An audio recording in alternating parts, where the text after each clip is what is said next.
my god, that actually worked.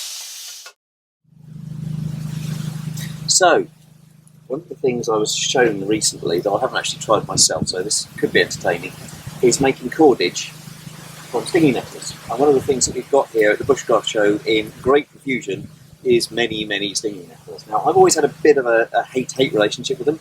They're stingy, nasty things, but I've recently found that they can be used for useful stuff, so I thought we'd give it a go making some cordage from these fellas. Now, there is a saying that one should grasp the nettle. And apparently this means that what you should do is get hold of it, and do what you've got to do with it, rather than just sort of pansying around with it. And it is theoretically possible to get hold of this and strip the leaves off with bare hands without getting stung. So, the theory is that you do this.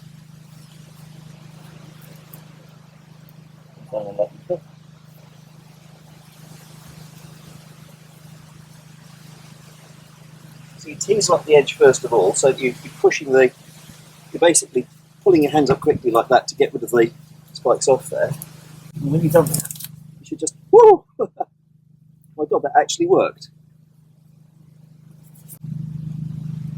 And then you can pull him out. I've brought his friend with him, so let's get that one off as well.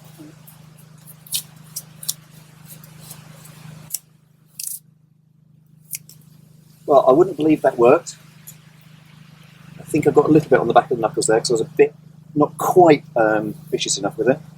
But there we go. There is a D-leaf nettle.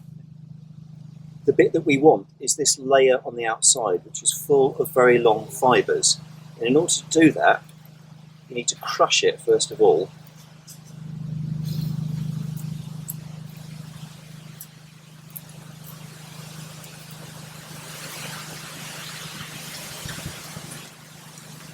And then split it. There we go. And then on the inside there is this layer of sort of pith, which we get rid of. And the bit that we're looking for is this outer layer here. There we go. So we'll just get a bit of that off there. Oh, it's coming off really well, and it's actually making good long strands. And that's quite strong as it is, but apparently what you now do is let that dry, and it will shrink slightly, and then you can make them into cordage. So what I'm going to do now is I'm going to take a whole load of these, and then I'll come back to you when we've got some to play with them and see if we can actually go make this into some rope.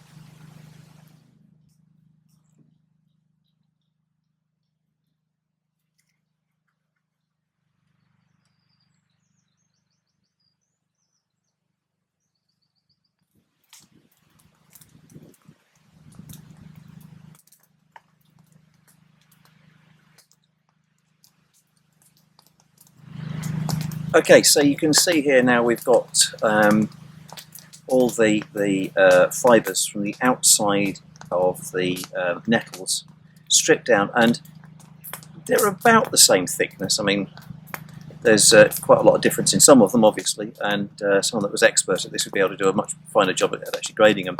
And apparently when you make them into cordage, the real thing is to the strength of the cord, and the better cord comes from actually having a consistent length, especially when you're joining the fibres together to make a long strain.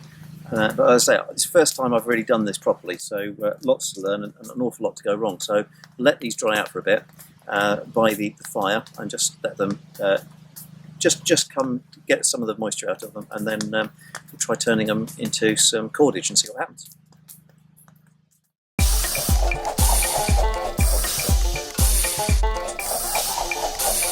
Oh my god, that actually worked. So, it's been a couple of hours since we took the outer skin of the nettles off, and we just had it close to the fire for a few hours, and you can see now it's gone from those sort of wide flat strips down to this stuff that looks just like, you know, very thin pieces of wire. I don't even see that, but it's really, really narrow stuff. And now we're going to try and make this into some cordage. So I've got a whole bundle of it here. It's still a little bit wet. It could do with it a little bit longer, but we'll see what we can do with this for now. So what we do is we take a couple of pieces like that, and we overlap them slightly. Why will become sensible later on. If you can hear that in the background, that is the sound of somebody with a fire drill, and it sounds like they might be just about getting it right. If we hear a big shout in a minute, it means smoke has been made, so we'll find out. So anyway, back to the cordage. 2 pieces of cordage, just set off so you run them together and pull one apart over the other so that they've got different lengths on either end. And then you take them and very simply you twist. And you twist and you twist. You twist and you twist, and you can see there you get sort of stripes forming in it. And eventually what will happen is it will do that. And if you let it go, a little bit more maybe, it will just start to form that shape there. And that is the start of our cordage. And in that, just give it a little twist like that, you can see it's now starting to form the thread. And then all you carry on doing is going on, putting a twist on each, running it out, twist on that one, pinching it between my fingers, and on we go. You can see that's now forming a nice strong cord already. Now the idea with this is you would carry on doing this and pulling length after length after length into it, and I'll show you how to plait some bits together when we get to that point. And then when you've got a piece like this, you then get 2 pieces together, join them together in the same way, and then if you want to, you can take 2 pieces of that, you can join those together, so you end up making a cord. And the very strong fibres that are in here already then just get multiplied up and up and up. And the twisting actually helps to spread the loading on the string, on the cordage, across all the fibres evenly. It's really important. One of the things that makes really, really good cordage is that you don't have it going sort of thin in some places and thick in others, and that's the real skill to doing it, a skill I don't have yet. But certainly through years and years of perseverance, I'm sure this is the sort of thing that you get really good at. So I'm going to just spend the next probably few hours just twisting this stuff together, and why don't you come back and join me and see how I get on in a few minutes' time. Okay, so a few minutes have passed and I've now got a nice piece of cord like that, and that's already getting some strength in it. That's pretty good. I wouldn't put a lot of weight on it yet because it's not dry, but certainly if that's folded over into 2 pieces, that's going to make some good thread. Now I just wanted to show you how I go about then pulling in a new piece. It's a bit of a thick one. As I said before, it's really important that you get a sort of continuity and evenness of the threads between the two. That looks like a good piece here. So there's my 1 piece, and here's my 2 pieces here. It's a nice thick one at the top, and this one's now down to 1 strand. There's the last bit of it there. So I'm going to take this piece here, which is a good end. I think that's it. I'll use this end. And then I'm just going to lie that one on top of it, and then just twist it in.